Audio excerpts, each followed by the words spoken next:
This conference will now be recorded. Okay, so good afternoon, and we're a little bit late for Tu B'Shvat. Tu B'Shvat actually was this week on Monday, but let's get a better understanding of what it means, and there are many, many lessons that apply to us throughout the year in terms of Tu B'Shvat.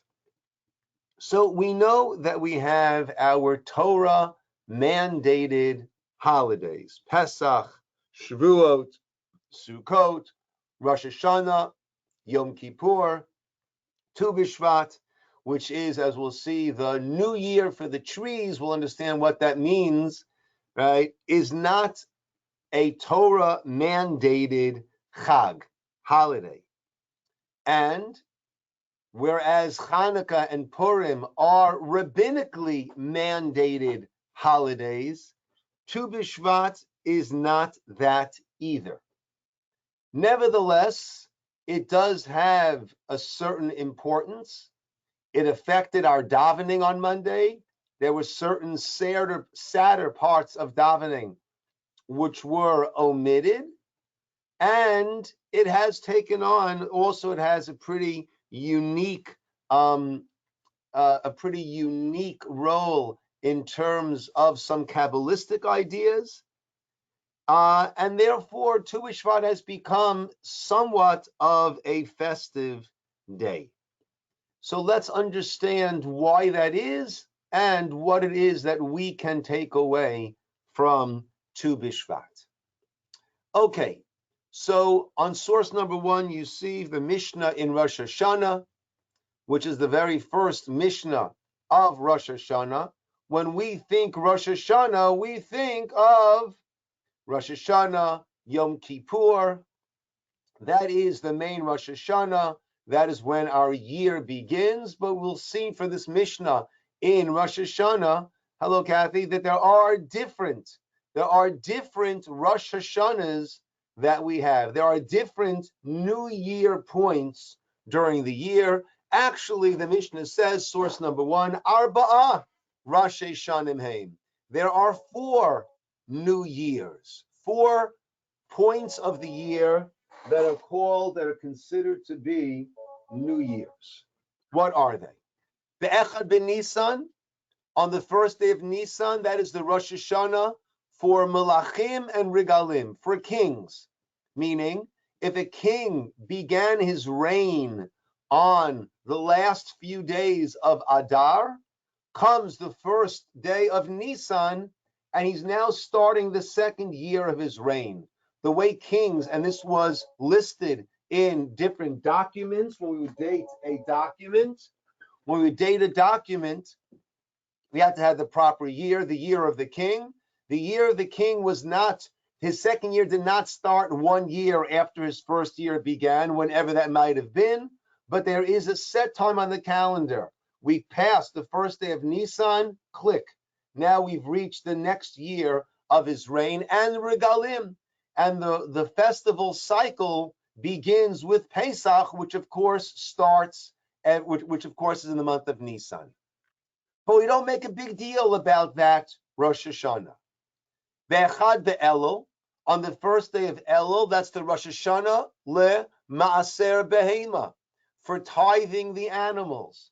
When we tithe the animals, meaning 1/10 of the animals that are born that year are brought to Jerusalem, and they are brought to the temple. They are there.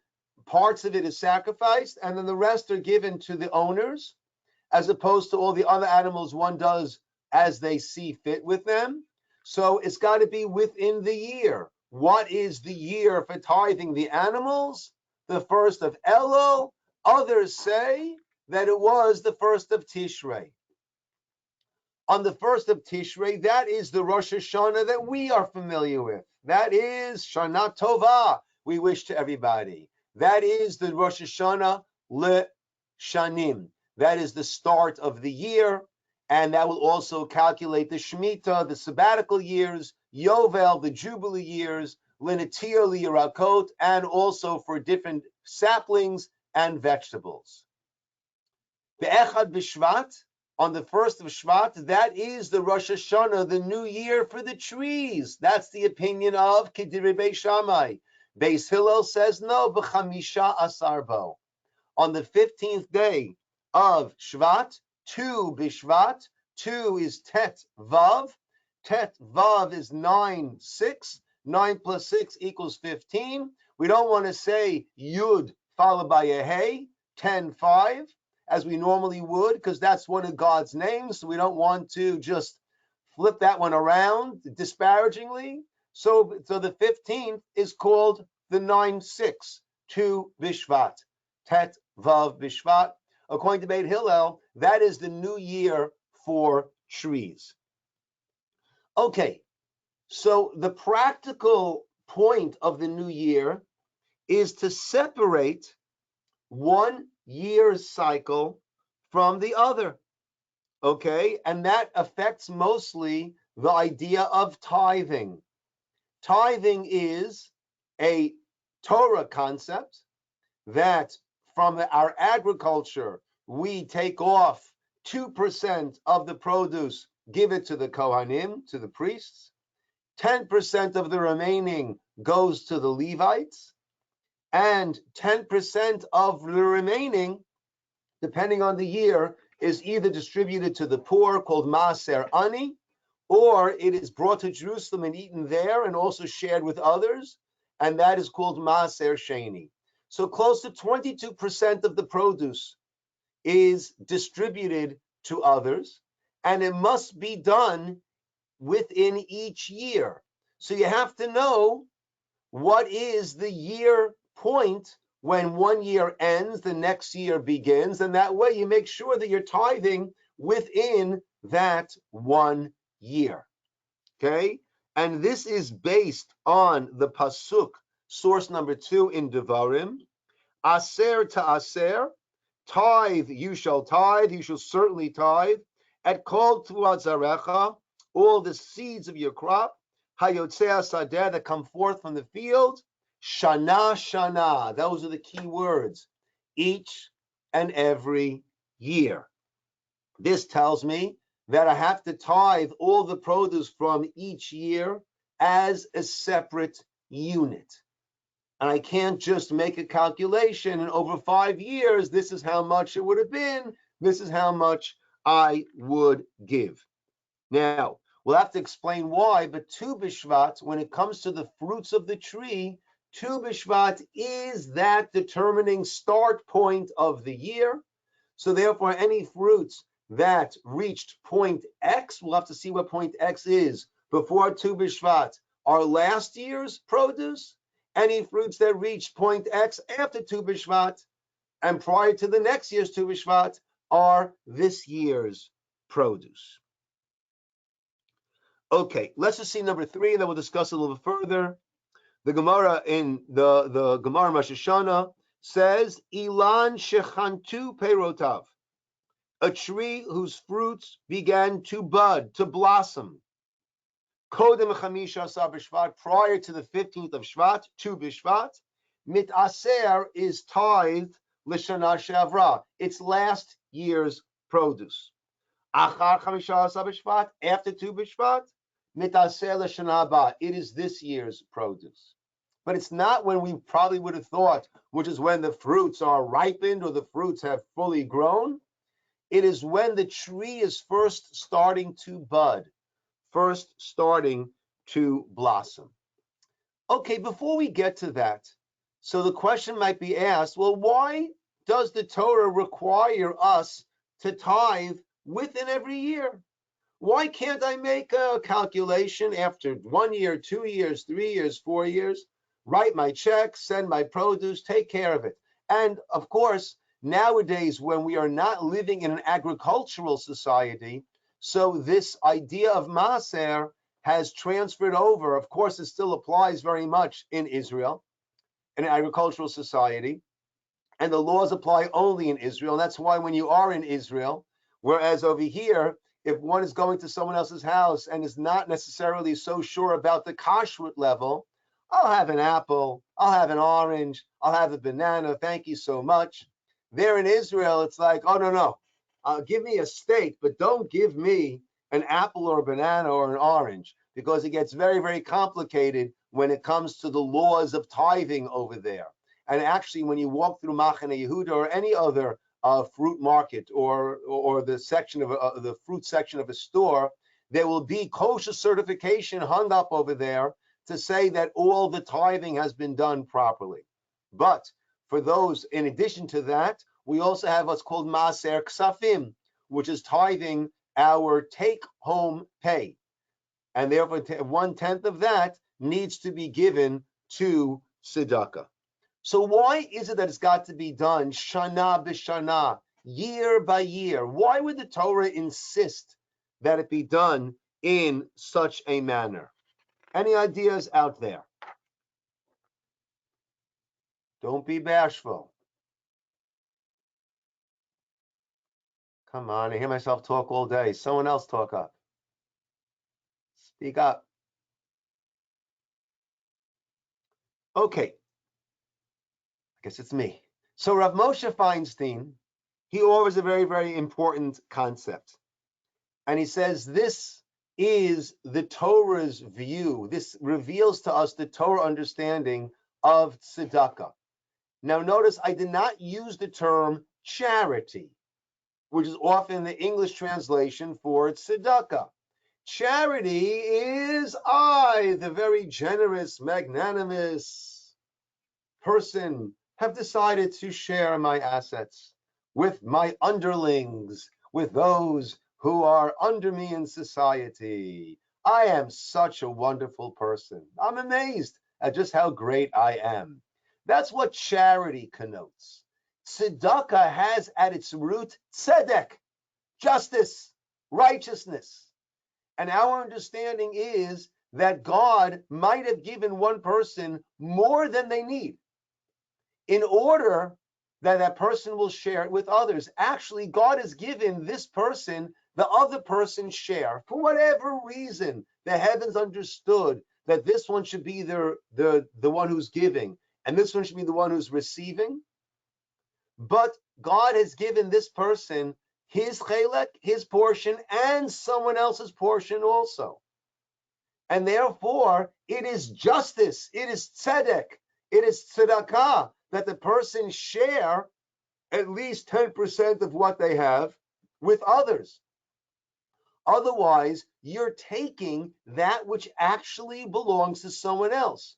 You're taking that which was entrusted to you on behalf of someone else. And you're taking what is theirs from them by not giving it. And therefore the Torah, Rav Moshe says, mandates every year. Understand this is an obligation. This is not, because if it's not a real year by year, well, I don't know if I should give this year. Next year might be a down year. I better be careful. I better be more conservative and hold on to it a little bit longer just in case. And well, next year was great, but you never know. 3 could be a charm. Who knows what the third year might look like, right? I could always be putting it off. If I think that it's mine, it's hard to let go of it. I could always be delaying my giving that which rightfully belongs to others. Therefore, it's got to be done shana b'shana, each and every year. Okay, and as we said, so vegetables, that's basically is done when one picks them. That's how it's determined. The trees, and that's why it's either Elul or Tishrei. The trees are to B Shvat. Now, in the middle of the winter, things are kind of cold. Things are kind of barren, right? We today warmed up a little bit. Monday was cold and messy, cold, rainy, right? This is the Tu B'Shvat. This is the trees. Now here in California, most trees are green all year round. But go to the East Coast, you won't find a single leaf on any of these trees. They're skeletons. That's what they look like. So why was this point chosen? Let's look at source number 4, which is once again the Gemara in the Talmud Bavli, Babylonian Talmud, Rosh Hashanah 14a. The Gemara says, Rosh Hashanah Ilan, my Tama. What's the reason that this is the new year for the trees? Why at that point of the year? Rabbi Lazar said, name of Oshia, Hol v'yatsu rov gishmei shana. Most of the rains of the year have already fallen. Va'adayin rov hatkufa mibachutz. And most of the winter has also passed. Okay, before we see the Rashi, which is the main focus over here, Rashi's explanation, there's another approach to this. Why is it so important that most of the rains have passed? Why is that the determining point? So a beautiful explanation that I heard actually on alepbeta.org. I highly recommend that site for wonderful, wonderful Torah teachings on the Parsha and on the holidays and on many, many things. Alepbeta, alepbeta.org. The reason they give is as follows. A farmer works really hard. Works really, really hard. Sunrise, sunset, out in the blistering sun, harvesting, all that goes into it, planting, fertilizing, can't smell too good, harvesting, all that goes into it. It is back-breaking, sometimes very unpleasant labor. And then things grow. And therefore, they have a sense that, look what I did. I planted this. I grew this. And it's an understandable sentiment the person might have. And when one has that sentiment, so I'm not all that eager to give to take from my hard-earned, my sweat, and give it to someone who didn't do a thing. I'm here schwitzing away, sweating away, toiling away, and I should give 22% to others who did absolutely nothing. It's hard. Sometimes it can be hard to be feel generous, to feel that that's what I should do. But there's one aspect, and the most crucial aspect of everything the farmer does, over which the farmer has zero control whatsoever. And that, of course, is the rain. And therefore, once most of the rain has ended, that is the point that we say click on the calendar for the farmer to note, because that's the point where the farmer can focus and recognize this was given to me by God, by Hashem. Now, a point that I didn't mention before that I would like to add now is that the tribes, we mentioned 2% goes to the Kohanim, to the priest, 10% goes to the Levites. They were not given a portion of the land. When the land was divided up amongst the tribes, they were not given a portion of the land. Why were they not given a portion of the land? Because you have their portion. They need to be involved in being the spiritual leaders for the nation of Israel. Therefore, you were given their portion. 2% of the land that you're working actually belongs to the Kohanim. 10% of the land that you're working actually belongs to the Levites, which reinforces the idea that I mentioned before in the name of Rav Moshe, that you are giving them tzedek, righteous, that which is rightfully theirs, right? You're actually working their land. Okay. Rashi adds another layer, the bottom half of source number 4. Shekvar avar rov yimot hageshamim, shuzman haravia, va'allah hasraf be'ilanot. Rashi points in, once most of the rains have passed, what has happened? The sap has already risen in the trees. V'ninsu haperot chontin me'ata. And now the fruits will start to bud, will start to blossom. The sap has already arisen in the trees. Interesting. Interesting.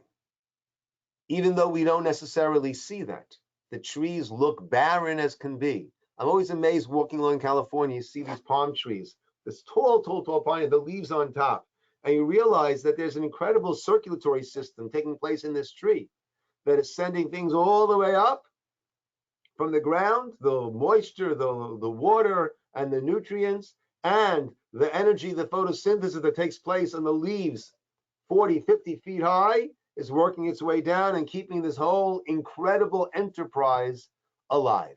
The sap is starting to rise. The Meiri adds another point. The Meiri says, and that's not part of the sources over here, you take my word for it, that the 15th of Shvat is the exact midpoint of the winter season, which began in Tevet and ends in Nisan. Therefore, this is the midpoint of the winter. And therefore, once half the winter has passed, its strength is weakened, the cold is not as intense, and the fruits now begin to form more rapidly. How does this apply to us sitting here in Irvine, California? So Rav Pam, the Rosh Hashiva Rav Pam Zatzal, writes and explains very beautifully source number 5.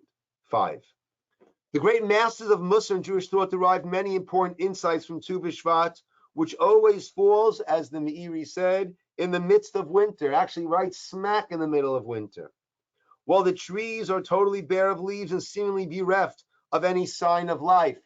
Right? Rav Pam Zatzal lived in New York, right? So that was certainly the experience that he had. Yet when this special day arrives, as the fields are covered with snow, the white shrouds of winter. Yet when the special day arrives, a tichiyat hametim, or resurrection of the dead, begins. Something happens under the earth. Life-giving sap begins to work its way up through the trees to give them new life. This expresses itself in buds, blossoms, flowers, and eventually luscious fruits that the trees will produce in the coming spring and summer. Man is compared to a tree of the field, which we will discuss a little bit later on.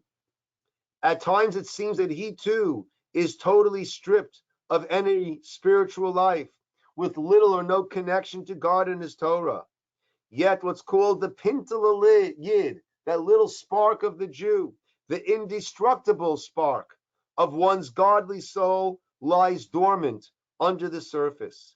It waits for an opportunity to burst forth and flower with spiritual growth that can erase years and decades of apathy to a life of spirituality. So very beautifully, this is a beautiful metaphor to ourselves. And we'll see more on that as we work our way through. So many people have the custom that on Tu B'Shvat, they will eat the fruits of the land of Israel. Okay? Now, this happened even during the time that we were in Galut, in exile. Irrespective of the political condition of what was happening in the land of Israel, the land retains its Kedusha, its holiness. And therefore the fruits have a special status, that the fruits have a very special status. Rabbi Eliyahu Kitov in source number 6, does it go straight through? Yeah, 6, source number 6. He asks, what is special about this new year that is celebrated, while the others mentioned, there were 4 mentioned in the Mishnah. Besides our Shana Tova Rosh Hashanah, none of the others are really noted and certainly not celebrated in any way. Why do the others pass without any recognition? The reason is that this new year concerns itself with the praise of the land of Israel. For it is on this day that the land renews its vigor to give forth produce, to bear fruit, and to show its praiseworthiness. And the land of Israel is praised for its fruit. Right? We speak about Eretz, the 7 species of Israel, Eretz Chita Usora, Gefen V'Teinav Rimon, Eretz Zeit Shemen Udvash, the 7 species of the land of Israel. It is praised for its fruit. The day upon which the land of Israel, there we go, the top of the next page, those who are following over here online, the day upon which the land of Israel renews its vigor. To bring forth its goodness and its sweetness is a day of joy for the Jewish people, for whom it, the land of Israel, is a heritage, a love, and a longing. Why is this? What the fruits of the fruit? I understand the land is holy. What role do the fruits play in this? So if you take a look at number 7, Rabbi Yehuda Pereira was discussing the Bach, one of the great commentators on the Tur Shulchan Aruch. The Bach explains why we should and why we do request the ability to partake of the fruits of Israel. There is an intrinsic holiness to the land of Israel. This holiness is not limited to the spiritual realm. The holiness actually manifests itself in a physical form as well. The fruits that are nurtured from the earth of the land of Israel not only extract water and nutrients from the land, they extract holiness of the land as well. When partaking of the fruits, we ingest physical nourishment as well as spiritual sustenance. All of these agricultural laws which speak of the kedusha, the holiness of the land, only applies in the land of Israel. The holiness is not just this spiritual, ethereal sense around. It is an actual physical holiness in the land that nurtures these fruits, and the fruits thereby also have this kedusha. Now, even though there are no halachic ramifications of Tu B'Shvat outside the land of Israel, but we have developed a whole range of minhagim, of customs, which are connected to Tu B'Shvat, and that is to show our longing for the land of Israel, that even though we might not be physically in the land of Israel, right? Ani b'mizrach libi b'ma'arav. My heart is my heart is there, and therefore we have these customs, these practices, because it is to A, show, and B, to build up in us that connection and that longing for the state of Israel. And that is why some people have a Tu B'Shvat Seder. We have different things that we do to show this importance of Tu B'Shvat. We'll discuss some of those in a moment, of why there's a special Kabbalistic significance. Let's first see number 8. Since the time we were exiled from our land, even though we were prevented from fulfilling the mitzvot of the land that pertain to the day of Tu B'Shvat, several celebratory customs have developed amid the diaspora communities to mark this day. We have a special liturgy, which is something like an Amida prayer on of this day, written in the land of Israel some thousands of years ago. Most of the customs revolved around consumption of fruit, recitation of prayers, and expressions of praise for the land and its fruit. And the Arizal, the Pri Etz Hadar, speaks about the idea that the first sin came from eating the fruits of an eitz, the Eitz Hadat Tov Hara, the tree of knowledge of good and evil, and therefore there is great tikkun, great correction, perfection that happens on a Kabbalistic level when we focus on these peirot ha'ilan, on these fruits of the tree. On another level, there is this concept of Adam ke'etz hasadeh. A person is like the tree of the field. Adam ke'etz hasadeh. It's based on a pasuk in Devarim, source number 9, which when we see the pasuk, it's not so clear which direction it's going in. The pasuk says, "Ki tatzor el ir," if you're laying a siege onto a city, Yamim Rabin Lilchem Aleh, L'Tovsa, for many days to fight against it in order to capture it. Lo Tashchit Eitza, don't destroy the trees. And Doach Alav Garzen, right? By wielding your axe against those trees. Kimimenu Tochal, eat from those trees. Votolo Tichro, don't cut down the trees. Ki Adam Eitz Hasadeh. Is a tree of the field like a man who will come against you in your siege? So the pasuk seems to be saying, fight against the people if you need to, but don't destroy the trees. Are the trees like a man? However, right, this rhetorical question seems to be implying that a tree is not like a man, but it's been understood also Ki ha'adam eitz hasadeh, that by stating it in such a manner, it also opens up the understanding that in certain ways, an adam, a person, is like eitz hasadeh. If that's the case, then Tu Bishvat, which is the Rosh Hashanah for trees, must have a special significance for humanity, for human beings, for humankind, as we are Ke'etz Hasadeh.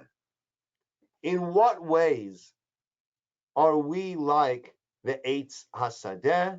And there are many approaches to that. Source number 10 is the Maharsha, one of the commentators on the Talmud, on the Gemara Tanit.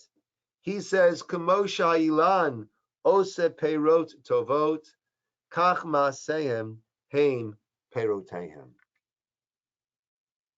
A tree produces its fruit. So too we produce our fruit. Our fruit can be our children, our offspring. But actually, if you remember back in Parshat Noach, we said, Noach, Eila told them, Noach, these are the generations of Noach. And then we seemed to interrupt and said, Noach ish tzaddik, he was a righteous person, tamim, complete, he was perfect, b'dorotav in his generation.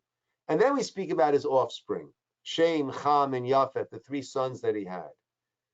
So why this interruption? So some explain it's not an interruption. You want to know what his toldot are, what his offspring are? So there's the children, but also a person's good deeds, a person's good actions, a person's chesed, a person's mitzvot. All of those are our peirot. That is what we generate. And it might become separated from the tree, but our good acts take on a life of their own, and they continue to bring sustenance as fruits of the tree also do. The Maharal, source number 11, offers a very, very insightful way of looking at it. We'll take it in the English. A person is called Eitz Hasadeh, tree of the field, based on the pasuk we said, for a man, Ki Adam Eitz Hasadeh. But he says he is an Ilan Hafuch, an upside down tree. Why? Because a tree has its roots in the ground and grows up. Whereas a person, humankind, our roots are above and we extend down. The tree extends up from its roots are in the ground, our roots are in the spiritual realm, and we extend down. His soul is the source of his being, and it exists in the Olam HaRuchani, in the spiritual worlds, Lamala, up above. Man's hands are the first branches. His legs are the further branches, the branches off the branches, the further branches. His body is the trunk. For a tree's sustenance is from the ground, while man's sustenance is from heaven. And this is something that we discussed at length on this past Monday night in our Derech Hashem class, 5:45 Monday nights. A shameless advertisement I'm making right now. 5:45 Monday nights. We discussed that there is anything that exists in the physical world has its roots in the spiritual realm. And there is this hitorut, this flow that comes from above, down below, that gives existence, not just life, even to inanimate objects, even to rocks. It gives it its existence. So things, energy, so to speak, flows, hashpa'ah, influence, flows from above down below. And there's one exception, humankind with our free will, and that creates a second type of flow from down here up above. And then, of course, once it becomes affected up above, then it flows back down. That blessing flows down to us. But our roots are, as the Maharal says, in this spiritual realm, in the spiritual world. So just like a tree is drawing its sustenance from elsewhere, from its roots, and by the tree, the roots happen to be in the ground, we too draw our sustenance from our roots. Our roots are up in the spiritual realm. So we are, so to speak, an ilan hafuch, an upside down tree. How does this apply to us? Right? How does that apply to our own lives, this comparison to the tree? So Rav Ephraim Nissenbaum quotes from Rav Volbe in a very, very beautiful manner, and something that I'm sure I certainly relate to, and I'm sure we all do relate to it. Because as we make our way through life, it's not so easy to always feel inspired. At times we get down. We feel unaccomplished. We feel that we're just spinning our wheels. And what am I really doing? Everybody at their core wants to feel they're making a difference. And am I really making a difference? What am I really doing? Tu B'Shvat teaches us a very important message. Let's see number 12. Let us examine the comparison between man and trees in order to understand the message on Tu B'Shvat for humankind. The tree goes through cycles in its life. The heavy laden tree of summer empties itself of fruit in the autumn and then slowly loses not just its fruit, but its leaves, one by one. By wintertime, the tree stands shorn of its previous glory. For all purposes, it appears to have died. It looks like it's dead, lifeless, no energy, no power, no vitality. But then comes Tu B'Shvat. In the midst of the cold winter days, all vegetation seems frozen or dead. The sap of the tree starts to flow beneath the surface bark, rising slowly from roots buried in the hardened soil. The sap pushes its way up, pumping new life into outstretched branches that reach towards the heavens.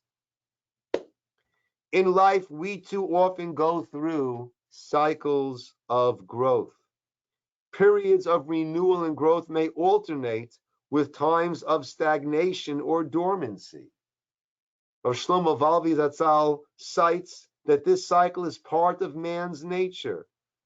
He adds that a person must not become disillusioned when spiritual growth seems halted. The low period will usually be followed by a high period that will yield new opportunities for growth. That is a message of Tu B'Shvat. Even when we feel lethargic, in a rut, seem to have lost the drive to achieve, we must not despair. Just as winter is an annual hiatus in the life cycle of trees, so too bouts of lethargy and unproductivity are necessary phases in the human cycle. There's a concept called Yerida Litzorech Aliyah, that we need to go down in order to go up. If I want to throw something very high, I've got to lower my hand first and I can throw it up. If I want to jump, try jumping without bending your knees. You got to crouch down and then you can jump up. And at times we need to go through this lull where we give ourselves a little bit of a kick and we feel this lethargy, this lack of productivity to say, let me get going, and to push ourselves. Just as with the coming of spring, life-giving sap moves imperceptibly through the trees to branches stretching to the sky, so we too will have renewed energy from deep within our spiritual reservoirs, so long as we set our goal heavenward. That is the Eitz HaSadeh for us. If we're talking about things that are compared to a tree, so our last source is the pasuk in Mishlei, Eitz Chaim hi lamachazikim ba v'samchea mu'ushar, that we sing so beautifully every Shabbos here in Shul. Eitz Chaim hi lamachazikim ba. The Torah is a tree of life for those who grasp it, and those who support it are praised. And this idea of the Torah being a tree of life, that has many, many different thoughts to it. If you remember, Adam and Eve were banished from the Garden of Eden, lest they eat from the Eitz HaChaim, from the tree of life. And that would have been to their detriment. But instead, a different tree of life was given to us. And remember, there were keruvim. There were these cherub, these angel-like figures placed by the entrance of Gan Eden to make sure they would not re-enter. Where else do we have these keruvim? We have the keruvim on the outer curtains of the Mishkan, and we have these keruvim on the parochet that hangs between the Holy and Holy of Holies, and we have the keruvim that sit atop the Aron, the Holy Ark, in which the Torah, the Luchot, are situated, are placed. And therefore, that is the Eitz Chaim. The way to get back to the Eitz Chaim is through the Torah. The Torah is an Eitz Chaim He. It is a tree of life for those who grab on to it. The blessing that's made after being called to an Aliyah, to be called to the Torah, is Natan lanu Torat Emet. You've given us the Torah of truth. The Chayei Olam, and eternal life, Nata, you've planted b'tochenu, in our midst. That's the blessing said after the reading of the Torah, because the Torah is that eternal life that is planted in our midst. That is the way that we gain eternity, when we connect ourselves to that which is eternal, God, the Torah, the mitzvot, we too become eternal. So the Torah is an Eitz Chaim Hi, a tree of life. Lamachazikim bo, for those who, v'tomchei mushar, those who grasp it, those who support it. And one last idea of it is the imagery of a person who is drowning in a river, chas v'shalom. And many people, many times we ourselves feel that we're drowning in this world with all of the temptations and all of that which pulls us. And the person in the river, if they grab onto that piece of wood, then they can pull themselves up and pull themselves out. And the Torah is Eitz Chaim Hi lamachazikim b'avsamchei mu'ushar. One last idea that I'll share with you. The Chavetz Chaim, based on this, points out there's a halacha that the ark, the holy ark, had the poles, and there's a halacha the poles cannot be removed. Now, what purpose do the poles serve? When we travel in the midbar, it will be held, and it will be transported. Right? It was the Levium from Kahat, one of the sons of Levi. They had the honor of transporting the Aron. But once it's in its place, why are the poles still there? It's not being transported. The Chavetz Chaim says because that supports the Torah. That's what holds up the Torah. The Chavetz Chaim says those who support the Torah, v'tomchei mu'ushar, those who support it are praised. Those who support it, like the poles of the Aron, they attain the holiness of the Aron itself. And therefore they're not taken out and discarded and put back in when we need them. They are always there. They cannot be removed. And so too the holiness of those who support the Torah is something that is eternal, and is equal to those who are actually doing the actual studying of Torah. So Adam, a person, is like Eitz HaSadeh. The Torah is this Eitz Chaim Hi L'Machazikim Ba. It's the tree of life for those who grab on. And Tu B'Shvat, even though we're a few days afterwards, we could be reminded even today, Thursday, even though it was on Monday, that this is the focus of who we are. We are like that tree, and we must grab hold of that tree and make sure that we have our peirot, that we produce our offspring, that our time that is gifted to us here in this world is filled with this offspring, with these fruits of making this world a much, much better place. L'takein olam b'malchut shakai, to help perfect this world as part of the kingdom of Hashem, through our mitzvot, our masim tovim, our good deeds, our chesed, our kindness. That is how we do it. Okay, my friends, Yasher Koach, everybody. Good having you join us.